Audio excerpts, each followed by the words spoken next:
You could go to the next slide, please, Hannah.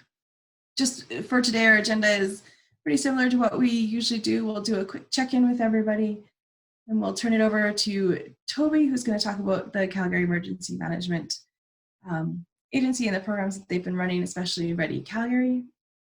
And then we'll do some closing announcements. We are hoping to get in a group discussion as we go along as well. Next slide. So let's jump right in. If you could give us your name, where your location and your organization, and just a little bit about your 2019 journey in involving citizens in emergency preparedness. Now, I know that's a huge question, so maybe a highlight from that, because we have probably about 30 seconds a person. So with that, I'm going to turn it over.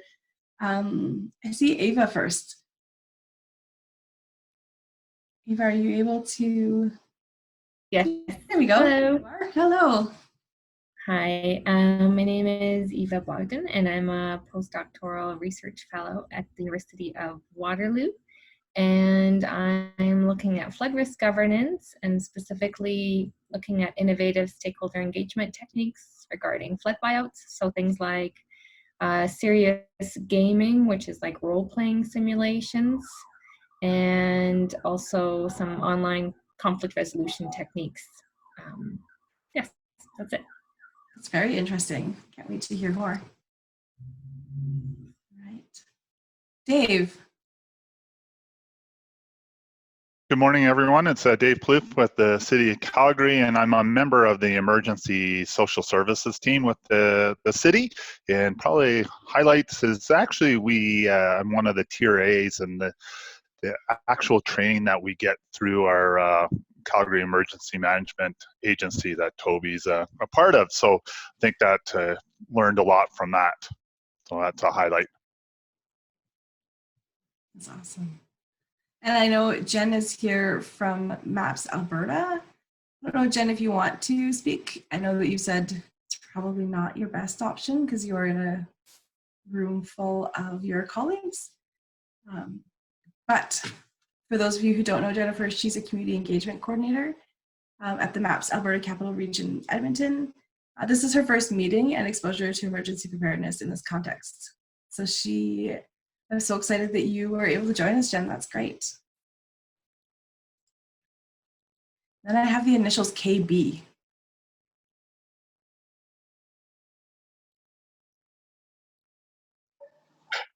Hi, my name is Kristen Mbulak, and I'm very new to this.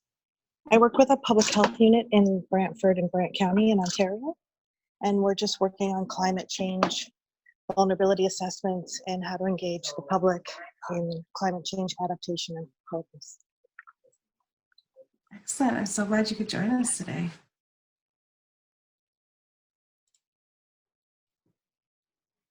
Jill.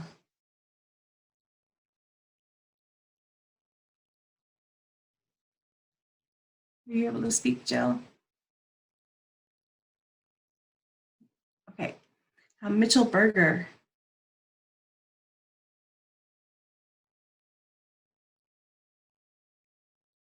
Nope. Okay. Hilda.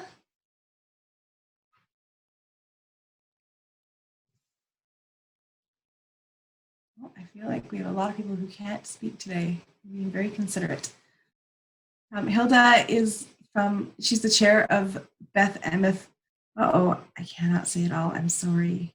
I'm gonna mess it up. But she's from the Beth Emma Beis Yehuda Synagogue, and they're engaging their members and teaching them about emergency preparedness. Thank you. Thank you for typing that in, Hilda. Daniel. Hi there.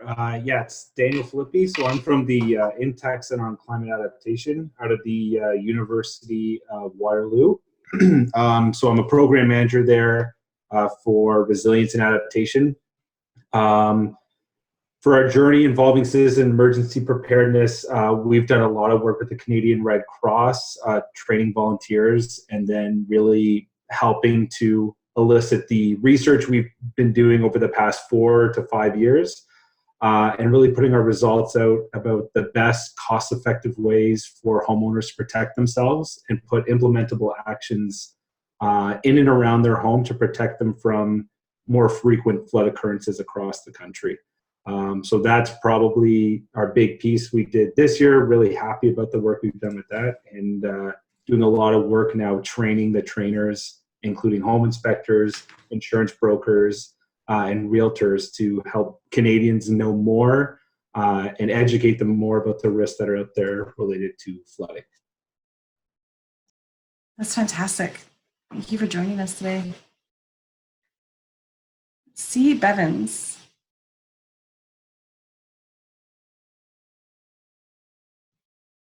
Hi, my name is Cheryl. I work with Daniel at the Intact Center. So we focus on flood risk reduction, and the program that Daniel was alluding to with Red Cross, the focus was on training volunteers who had engaged residents in areas that had previously been flooded and where they had engaged in emergency response. So we worked with them to help develop emergency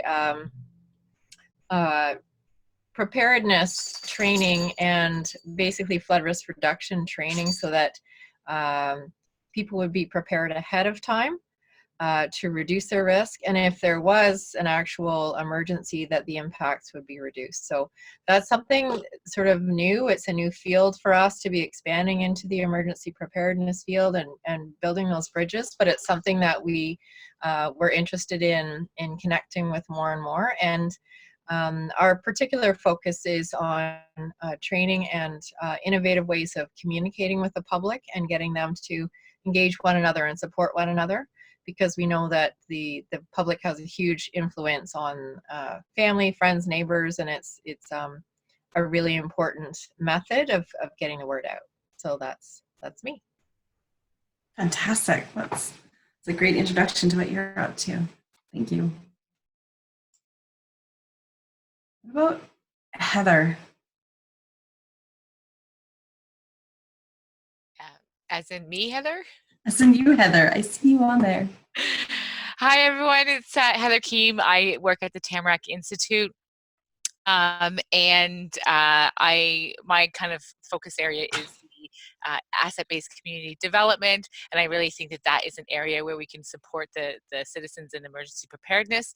And I just wanted to let Christine know that I'm in Burford, so she's in Brantford, which is only 15 minutes, that we could meet up and have a chat. Fantastic. I love that Heather is always game for a chat. You want to have a coffee or a phone call, Heather is always willing. I love it. Thanks, Heather. We have Jill McDowell wrote in. She's a health promotion specialist with Toronto Public Health and the Food Strategy team. She's currently working with the city's Resilience Office and Office of Emergency Management, looking at supporting neighborhoods develop their community resilience assessments and implementation. And she has a keen interest related to food resilience. Thanks, Jill, for writing that in. We have Dee Gray.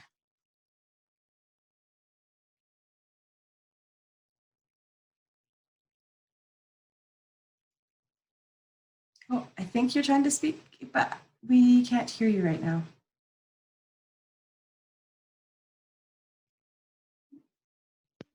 Oh, can you hear me now? Yes, there you are. Oh, okay, sorry. I have double muted, so you really can't hear me. It's Deb Gray. I'm with Alberta Health Services. I work at the provincial level of Alberta Health Services, and for the past 7+ years, we've been involved in supporting the disaster psychosocial sort of approach and specifically application to disaster recovery for the many different disasters that have befallen Alberta since 2013, primarily floods and the fires of late.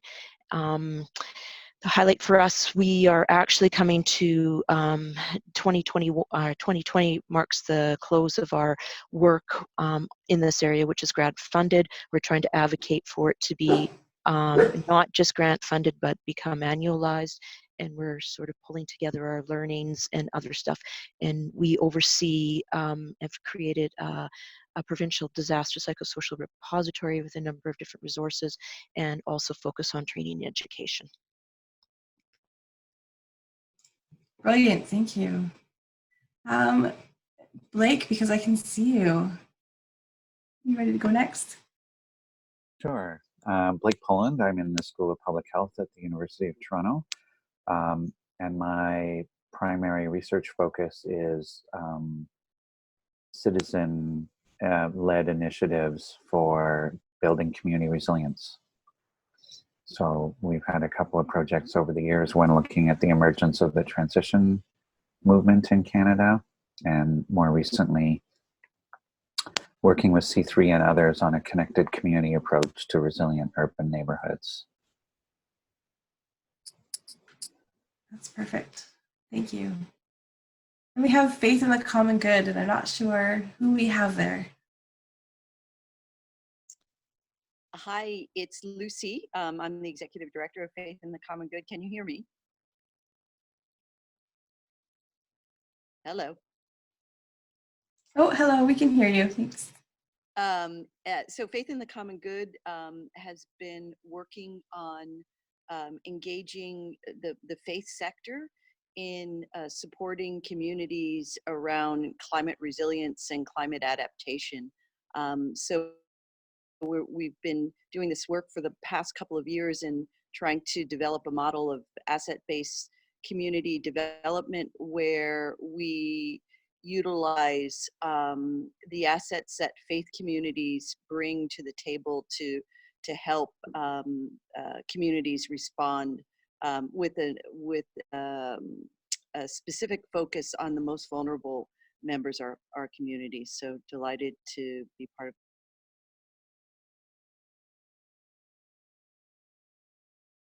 Sorry, perfect. Thanks for being here. Catherine McPhee.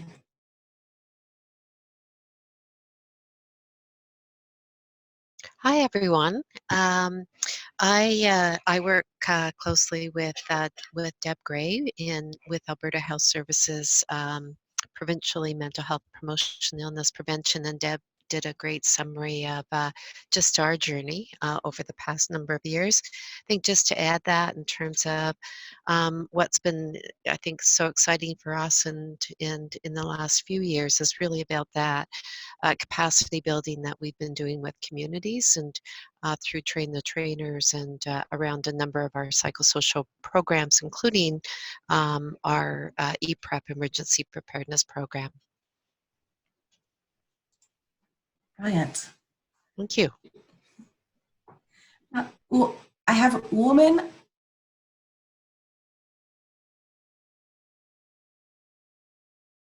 Oh, here. Woman writes that they work for the city of Corvallis, Oregon. This helped organize neighborhoods engage with local government.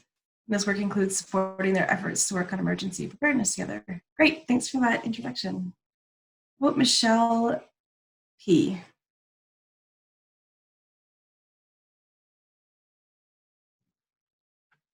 Is that me, I guess? That's you. Okay. Good afternoon, everyone. My name is Michelle Pensabranco, and I'm here representing Safely Fed Canada. And we're a national organization that focuses on preparedness and response for infants, and particularly infant feeding in emergencies. So we do training for public health units, health workers, emergency social services staff, those sorts of folks. And we have a Red Cross funded project in Fort McMurray, Alberta, where we've specifically been working with a community-based organization on the second phase of a long-term project for increasing that community's disaster recovery resilience. And so some of our partners there are AHS, the public health unit there, as well as emergency social services at the regional municipality of Wood Buffalo. So I'm looking forward to hearing about what you've done in Calgary. We have some volunteers down there as well, so I'm curious to hear what's going on. Fantastic. Thanks for joining us today. Is there anybody else that I have missed?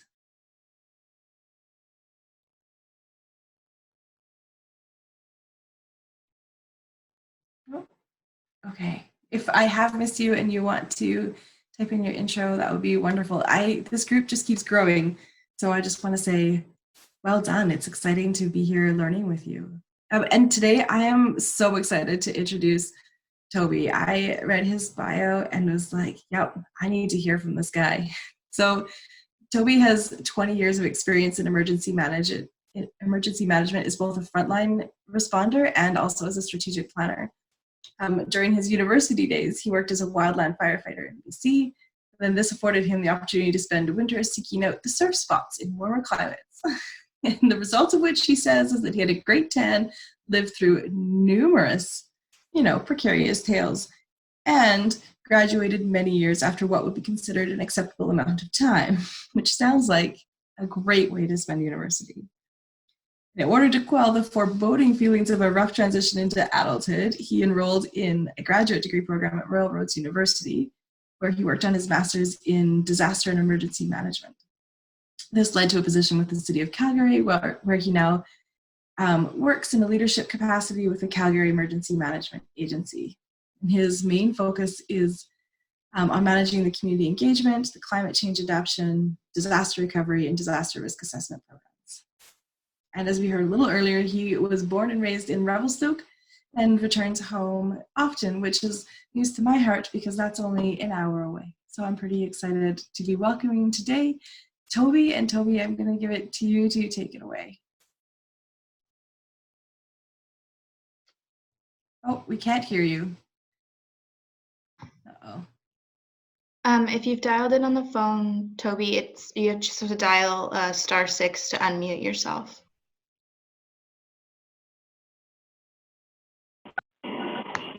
There you go. Oh, there. Can you hear me now? Yes. Okay, excellent. Okay, so good morning or good afternoon, depending on where you are. Thank you so much for inviting me here today. I'm really looking forward to sharing with you some of our experiences in Calgary. But selfishly, I actually agreed to do this because I want to learn a lot from you guys. There's a wide range of expertise on the line today, and I'm hopeful that, I can plug into this network to leverage that expertise moving forward. So today we'll be talking a little bit about my experience and our experience with SEMA developing and sustaining community preparedness programs, really some of those tactics and tools and strategies we've used to increase community resilience. It should be around 25 to 30 minutes, and I know there's always an opportunity for you guys to do some breakout sessions where you have some questions. And I'm also open for any questions either immediately following this, or if you have any questions via email or phone call, I'm always open as well. Okay, in terms of the agenda, so to get started, we're going to do a little bit of background, context setting, kind of discuss with you what our mandate is as the Calgary Emergency Management Agency, some of those different strategies and policies that govern us.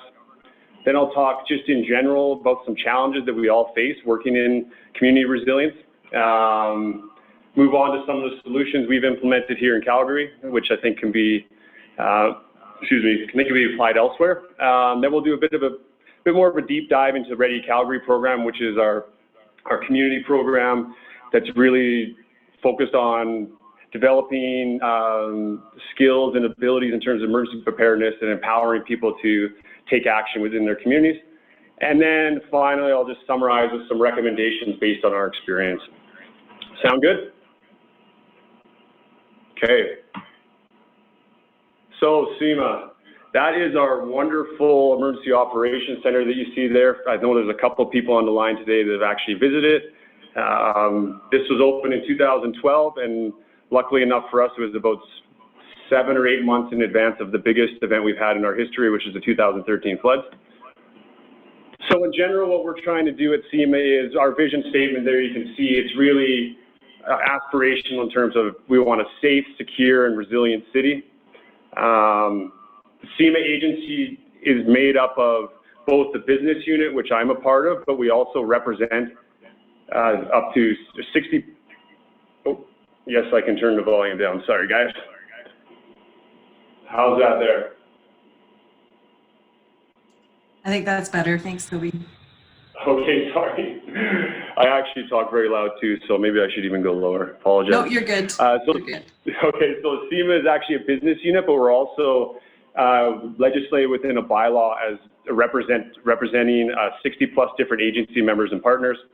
And some of them are on the line today. David with Calgary Neighborhoods.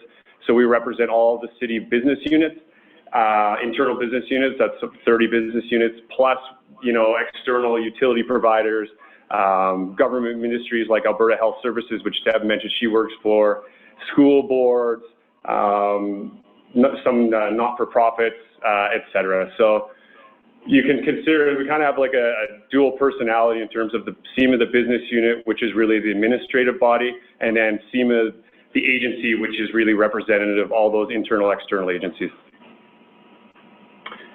So in terms of what we do, we really have 5 big functions that we perform. Internal business continuity. So really what that's looking at is, you know, ensuring the plans, resources, and strategies are in place for continuity of services within the city, the corporation of the City of Calgary. We also focused on disaster risk mitigation planning, policy, and advocacy.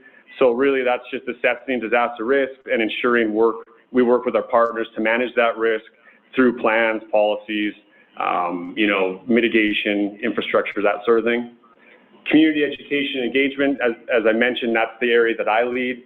So that's all of our community outreach programming, everything from simple communications through to more of that community-based training that we offer. The emergency operations support. So obviously one of our main functions is to coordinate response during any major crises in Calgary. And David mentioned he works for Emergency Social Services, so we also coordinate the volunteer emergency social services team on behalf of the City of Calgary, and then we provide training and site support to our member partners. And finally, another entity that we have within SEMA is Canada Task Force 2, which is a heavy urban search and rescue. I believe there's right now 6 or 7 across Canada, but the heavy urban search and rescue and incident management team that can be deployed, within Alberta and across Canada. So in a nutshell, that's kind of a high-level overview of what we do. In terms of strategic governance, so we've really based a lot of our work and our goals and outcomes on the Sendai framework. So I think everyone's probably pretty familiar with the Sendai framework, international framework, really to help guide, identify some priorities to guide work on disaster risk reduction over the next, through 2030, I should say, over a 15-year period. That's been adopted within the Canadian context, within the Emergency Management Strategy of Canada, and then we've we've adopted that within our work plan and within the City of Calgary and all of our strategic plans that we have here at SEMA. And everything we do here finally is really based on our risk environment, which of course we've gleaned further understanding within our disaster risk assessment, which we do on a 4-year interval. So in a nutshell, everything we do really is focused on, you know, increasing disaster resilience and decreasing disaster risk. We've taken a big change in the way we do things from really planning for an event to happen and then, you know, ensuring that we have a good response to now it's more of that holistic view of disasters where we're managing the risk on that risk continuum. And just further to frame, when we talk about disaster risk, and this will help to frame the conversation today, we're really talking about, you know, disaster risk as a function of hazard. So that's the probability, extent of that hazard, you know, high risk season, things like that, the exposure to that hazard, people, assets, and infrastructure, and then as well as vulnerability. So that's like vulnerability of people, infrastructure, environment, economy, you know, cultural assets, that sort of thing. So what does our strategic plan look like? We have 5 main, sorry, those should be going through. 4 main areas that we look at. So improving understanding, again, these are all lines of Sendai, improving understanding disaster risk in all sectors of Calgary, enhancing collaboration across all sectors in Calgary to reduce disaster risk, then in looking at the effectiveness of disaster response and recovery systems, and then increasing the focus on preparedness activities across all sectors of society in Calgary. So by all sectors, this really speaks to working with basically people that are online today, representative of the community. So that's social service agencies, utility providers, communities of practice, faith, internal business units. It's really more of that whole community approach to what we do. And again, just for today's conversation, we're really going to drill down into the community outreach related to increasing the capacity of citizens, businesses, and youth to prepare for emergencies. And we do this through a combination of raising awareness, increasing knowledge, and developing skills and abilities. So I thought it would be helpful today maybe just to sort of talk to some of the challenges that all of us face working in community resilience. So really, I think this is probably not a surprise to anyone here, but you know, disasters are occurring more frequently and are more costly in terms of loss on a global scale, in terms of economic losses and lives. These have really increased threefold since the early 1980s, and this is largely due to socioeconomic and demographic factors such as population growth, urbanization, and increasing values exposed to those hazards. And basically, you can distill this down to there being more people who own more things working and living in high-risk areas. The number, and obviously this is also being exacerbated by climate change. I heard there's some people on the line that work in that field. And really that's just the number and intensity of extreme weather events is increasing, expected to increase into the future. In terms of a local context in Calgary, it helps frame some of the work that we do. You know, we've had 5 of the 10 costliest disasters in Canadian history in Calgary. And I believe it's 7 out of 10 in Alberta overall. We're kind of a bit of a disaster hotspot here. So that's kind of, it's a double-edged sword. That's kind of helped provide the justification for a lot of the work we do, but it also means that we're well practiced and we're well informed with a lot of the programming. So we kind of benefit, and it's kind of a perverted way to think of things, but we kind of benefit from being at ground zero in terms of disaster events in Canada. Some of the other things that play into vulnerability, obviously I spoke a little bit to urbanization. You know, cities are getting larger in size and both global influence. You know, I think over 60% of reported global economic losses have been concentrated in high-income countries, and this really speaks to that concentration of economic assets and people in urban areas. In fact, you know, in Alberta, there's been, in the last 100 years, a complete switch from the urban to rural divide. In early 20th century, it was 20% urban, 80% rural, and we've completely flipped that in 100 years. And in Calgary itself, you know, speaking to the concentration, Moody's did a report a couple years ago. We have $6 billion at risk to all threats in terms of GDP to all threats in Calgary. So, I mean, the risk is real, and the need to have sound disaster risk management practices is definitely needed. We also know people are getting older. In Calgary, by the mid-2030s, I believe it's supposed to be approximately between 1 in 5 to 1 in 6 people will be seniors. And this is a particular concern to the work that we do because older people are generally more vulnerable to disasters. This is represented in a number of global events, specifically 2011 Japanese earthquake. 56% of those that died were seniors, even though that population group only made up 23% of the population. And this is also reflected in other larger catastrophic events like Hurricane Katrina. We also know that people generally lack an understanding of risk and how to prepare.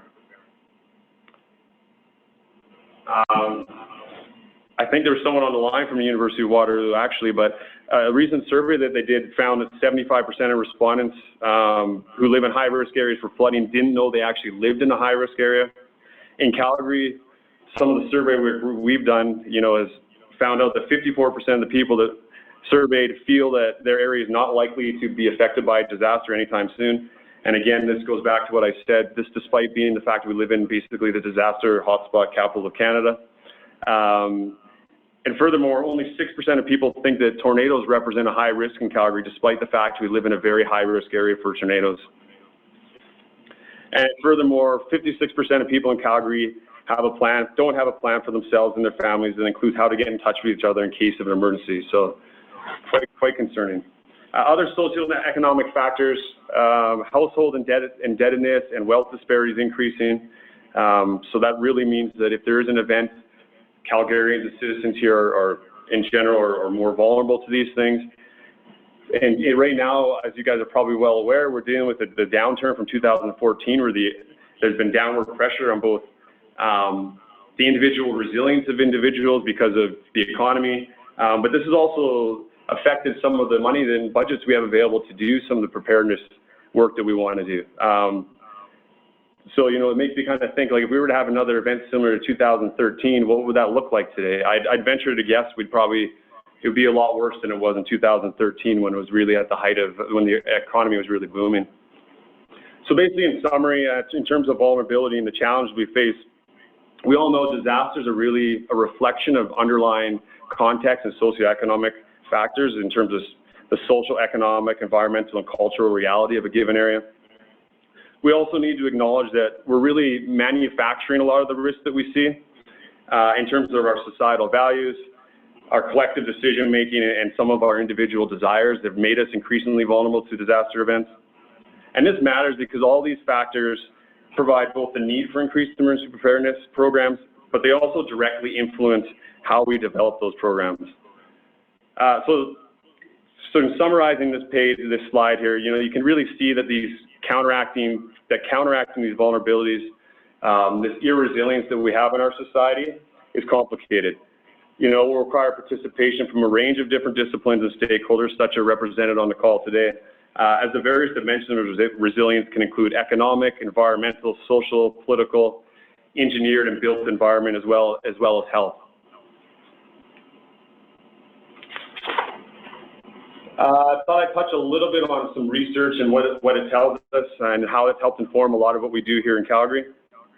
By no means is this list comprehensive, but it's just sort of something's not working here. There we are.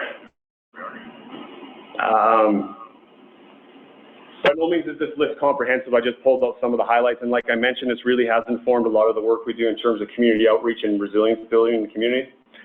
So we know that top-down disaster risk management doesn't address local needs of vulnerable communities, and it really ignores the vast potential of local resources and capacities. This should surprise no one, as most of you work in community development and you realize the capabilities and capacities of people. We also know that social networks are really critical to and really the most important defense against disasters, and really the biggest contributing factors to successful recovery are those social networks and those community bonds that you have. Achieving true community resilience really requires investing in the capacity of citizens to create and nurture those trusted local networks capable of offering support and assistance during times of stress. Implementing that whole community approach where we bring everyone to the table helps to build trust and really increases the social capital that can be leveraged for successful response. And really, I can't understate how critical that is for successful recovery as well. Placing community leadership in charge of creating their own resilience strategy increases the likelihood of participation by stakeholders at the neighborhood level, as those community networks can really be effective partners to response organizations like SEMA, both to meet the needs of vulnerable populations during emergency, but also because citizens are really more likely to adopt resilient behaviors if they're introduced via peer-to-peer networks or through their friends, neighbors, and those different communities that they participate in. Social networks really offer the best platform for that peer-to-peer engagement, and stakeholders will join and contribute to those networks which they trust, which really speaks to, is really done because they believe they address their individual and organizational goals that they might have. And finally, capacity building organizations can leverage social stakeholder organizations as champions of resilience by providing them with streamlined access to training, resources, and other capacity building initiatives that will meet residents' needs during times of stress. So what does the solution look like for us in Calgary? So really, given those aforementioned challenges, and trying to leverage some of that research, which I just noted. The solution for us is really increasing the capacity. So when we talk about capacity, we're talking about knowledge, awareness, skills, abilities, that sort of thing, of citizens, youth, businesses, and community groups to prepare for emergencies. You can see the 4 different audiences that we have, that we focus some of our programming on. Youth, we have a new program out, excuse me, called Ready Squad. We know that youth are particularly vulnerable to disasters, but also that they are great messengers for information, and they can seed information with their friends, families, and neighbors. We also focus on businesses here. As we all know, there's a high percentage of businesses that fail, specifically small businesses that fail to reopen after any disaster event. So that's a critical audience for us as well. Individual citizens is obviously just, that's more of our general stream of emergency preparedness information, and community groups, which was really the Ready Calgary program that I'll speak to in a little bit. So our work to build community resilience really focuses on those 4 groups that I just mentioned, and we apply a number of different strategies and tactics across each of these areas to build capacity. This includes, oh, come on, community events. So we do a lot of community events based on different audience types, but that's everything from, we do one large event during Emergency Preparedness Week every year called Disaster Alley, which gets anywhere from 2,000 to 5,000 people.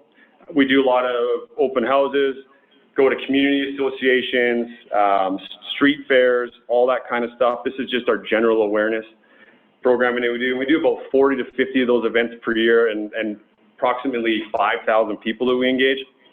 We also do a lot of targeted presentations.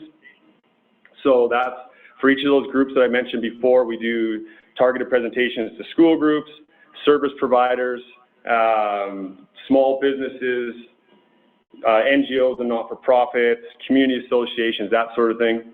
We also do skills-based training and education. So that's both, we have some e-courses and in-person training.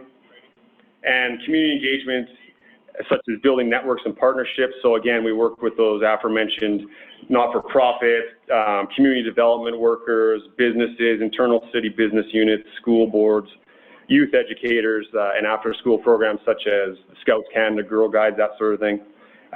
We've worked with Immigrant Services Calgary, rec summer camps, etc. And the reason we apply some of these tactics, how we frame a lot of it is we have some specific target audiences that we look at. So we really focus on vulnerability in terms of vulnerable populations, but also geographic exposure, basically. So, you know, if you're in the floodplain or something like that, we really try to target our programming to those areas. So we talk about some of the vulnerable populations we have, that's seniors, low income, persons with disabilities, youth, our Indigenous populations, new Canadians, that sort of thing. We've actually worked with Calgary neighborhoods, so our social services business unit within the city of Calgary, to align with how they've identified vulnerability. And that's really, so we've done a lot of work, and it's just really helped us find opportunities to target some of our programming to those areas that are at highest risk.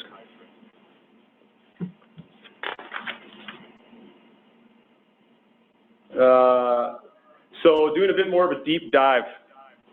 So Ready Calgary, I think this is originally why David asked me to present today. So Ready Calgary, this was really a result of the 2013 flood. So Conference Board of Canada did an after-action review of our flood response and recovery, and they found that we really needed to beef up our work with the community to really help them and empower them with skills and abilities and increase their capacity to be able to withstand events and help their friends and neighbors to recover from those events. So we initiated this in 2015. This was a partnership with a lot of different stakeholders within the Calgary Emergency Management Agency, including Calgary neighborhoods. I believe AHS participated, all of the traditional first response agencies such as police, fire, EMS, that sort of thing, as well as numerous other stakeholders that we worked with. And really what we were trying to do with this program is inform, educate, and build those forms of resiliency against potential impacts in Calgary. It's a pretty comprehensive all hazards emergency management program. It's split into two parts. So section one, as you can see there, is focused on individual and family, and that's really just general emergency preparedness, awareness, and education at a very high level. And then section two is really focused on community work. So that's however you identify your community. It can be geographic, community practice, community faith, that sort of thing. But it's really how can you work within your community to increase or to implement emergency preparedness programming and really increase the capacity of your community to help each other during response and recovery from a large event. Graduates from the program become community stakeholders. I know we're not really allowed to call it a train the trainer, you know, that's what law chimes in with, but in reality it is a train the trainer program where we bring people in. It's a workshop-based program where we bring people in, and at the end of completing the 2 workshops, they're then empowered and tasked with going out to work within their community to provide emergency preparedness workshops and working with their community to prepare them vis-a-vis, you know, getting organized, like organizing emergency management plans and that sort of thing. When we originally did this program, we had asked for people to provide police records checks as well as community representation letters, and I'll kind of dig into some of the issues we had with that further along in my presentation. But we were really trying to ensure that the people that came were well vetted and were also empowered by their community to represent them. And last bullet point there, program is all supplementary material is free of charge. Okay, in terms of what we've done to date, if this loads. So currently we have, I mean, I wish I could come here and tell you today that this was like a really super successful program, but I think it's probably really informative and helpful to everyone on the line if we go through some of the, go through our experience and share some of the things we dealt with. But I would say it's been moderately successful to date, but you know, everyone has aspirations for something to really take off, but we've really learned a lot. So to date, you know, we'd love to see more, but we have, I think it's probably closer to 50 ready squad or ready Calgary members. These are representative of 31 distinct communities, so that we have a lot of community associations spread across Calgary, 25 of them. We also have representatives from not-for-profit agencies, and we also had one private business that came and wanted to learn a little bit more as well. So today we've done 12 total sessions. The way the sessions work, they were workshop style, so there were either 2 sessions at 3 hours each or 1 big full session on a Saturday. Those other sessions were after work. We've printed, in terms of program costs to date, it was about $34,000, and that included printing 1,500 manuals as well as, you know, hosting costs, that sort of thing. And from 2015, we launched in 16 months later in 2016. And that was from full concept into implementation. So some of the feedback around what's working, I won't read each one of these, but you can see in summary, basically, a lot of people that took the course found it highly valuable. They thought the content was of a high quality, lots of information. A lot of people didn't understand that there was opportunities or what they could do, and they felt that was really helpful to them, what they could take back to their communities to help them become more resilient. And they really thought some of this complemented existing work they were doing within their communities. So what are the areas of improvement? So we had a lot to learn from this. Basically, the conclusion here is that we needed to work on the course format. There was a lot of information in a short amount of time. The materials, there was a lot of heavy material, but we also didn't provide any supplementary material or supporting material afterwards that they could help sort of drive this programming forward. Some of them had a little bit of trouble with role clarification of what they could do once they were done the program when they went to work in their communities. And they also, in general, they really felt we need a little more program structure around this program, specifically to sustain it and help them out as they went to work in their communities.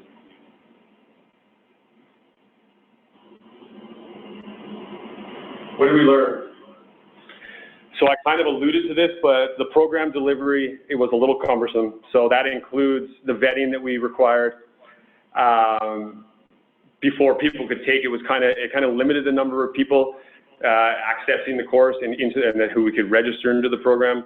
It was labor and time intensive, both for the participants and for ourselves. You know, hosting 3 or 6 hour workshops is quite labor and time intensive.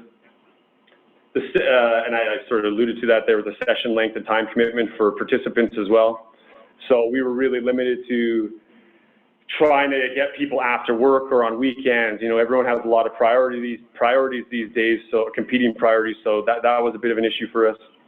And when we released it, we kind of just reached out to people with more of a passive release of the program, and sort of like if people requested through our website to register for it. We didn't really do a really sustained or broad marketing plan to really try to engage people into taking the program, which we would do differently if we did it again, I think. The program structure currently does not sustain interest or momentum. I believe I touched on some of that earlier when I said, you know, a lot of people felt like once they took the course, they were kind of left to their own devices to go out and work in their communities, and we didn't have that, I would call it that program structure to really make sure that we could sustain momentum. And that really speaks to the lack of tools or resources that we provided to support those ready members moving forward. They were kind of left on their own. One of the things I think is also critical to a program of this nature is we found it really difficult to measure success beyond simple counting stats. So you saw the numbers I gave you today, and then this is in general in community resilience, it's really hard to measure resilience. I know there's a lot of work around this initiative, and I'd be happy if anyone else has done work here to sort of show that value in resilience, but it's really hard to measure resilience and really look at those outcomes that you're trying to achieve in community resilience beyond just simple counting stats. So that's something we're working on here at SEMA, and as I said, it's a big focus for us. There was also a lack of clear goals and objectives for the program. It was kind of just one of those, we'll just train these people and let them loose and see where it goes, without any clear goal of what we were trying to do at a community level. And again, that kind of speaks to not having a clear roadmap for members when they were involved with this. So where do we go from here? I've only got a couple more slides, so I think this should be quick. So right now, currently reviewing the program and really trying to identify any future enhancements that we might have. Concurrently, we've also try to counteract some of the issues we had with access to the program and really getting people involved. We have shifted Section 1 online. When we first had this program, it was in person, but we kind of split it in part. We do still offer in person, but we've really tried to push people towards online for Section 1, and then Section 2, if people are interested in really diving deep into the community level, then we come in for in person. We're rethinking how we engage communities. How do we reduce barriers to participation?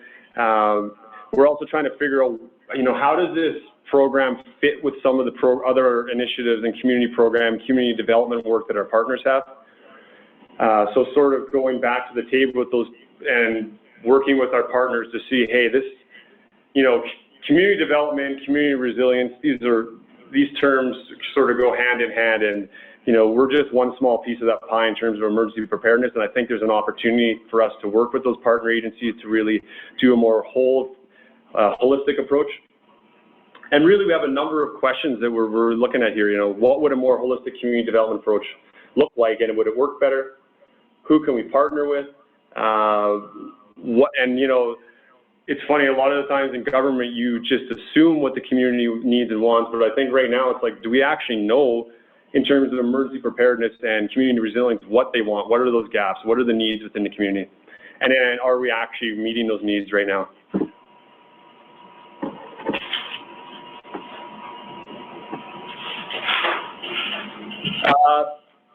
Final recommendations based on all of our community outreach, engagement, and resilience building activities. So I do apologize. We've covered a lot of information over a short period of time today. And again, as I mentioned, I'd be happy to go over any of these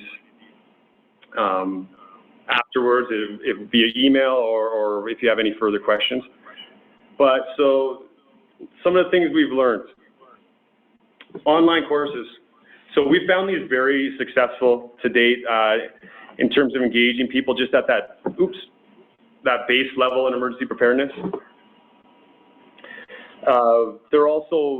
It also lessens the demand on us and increases this amount of people that we can engage in this emergency preparedness. We also use this course as a prerequisite to kind of weed out those people that are just want basic information as opposed to those that really want to do more of a deep dive working at the community level. And we also know that there's some cost and time savings for both us and people that want to participate in the program with this as well. And finally, it's kind of just us getting up to speed with the digital world. More people want to access this type of programming digitally via web and mobile, that sort of thing. So we kind of have to get with the times. In terms of the website, we've found this is a really important vehicle for us to support community activity. People can explore on their own. It can act as a central repository of information and exchange and resources to support people. Currently we're actually undergoing a review of our website and the materials and supporting resources we have on it. And we really think that in the future, we can use it for community members to engage each other and use it for exchange and that sort of thing. So we think the website is key. It's really more like a central hub for all this kind of work. Partners and networks, it goes without saying, these are critical to both accessing the community and understanding what will work. We've leveraged our partners to identify opportunities for specific communities we want to target, as well as help us really streamline what those target audiences might be. You know, as I mentioned at the beginning of my presentation, resilience is multifaceted and requires working with a lot of different stakeholder groups. So working with partners and leveraging those networks is key. NGOs, we do work with NGOs, but I think this goes without saying, there's a lot of concurrent work going on that's a little redundant. And I think it's important that not-for-profit sector, the public sector work together, especially right now. I mean, everyone's being asked to do more with less right now, and it gets a little confusing for people when there's competing programming out there. So I think working with our NGOs and not-for-profits and working together is critically important. You know, meeting people in their communities, I think that's pretty obvious. You know, you want to build community in the community. Variety. We know that offering everything big, large to small, it sort of pushes the ball forward and gets us moving towards resilience. So I think just offering a variety of opportunities for people to participate in this type of programming is critical. Provide a lot of off-ramps for people. You don't want to be too strict in how people can participate. I think anything is better than nothing. Implementing feedback, performance measure, or surveys, feedback, and performance measures. We've found this critical to both measure ongoing success and also to help enhance our programming moving forward, but also having those conversations with funders. Funders is really critically important to show that you're adding value to whatever you're doing. And you got to be invested for the long term. This should be a surprise of no one here that works in community development. The ROI and gains won't be seen in the short term. Pressure to measure progress will be high, but you have to be committed to a steady and slow progression towards resilience over the long term.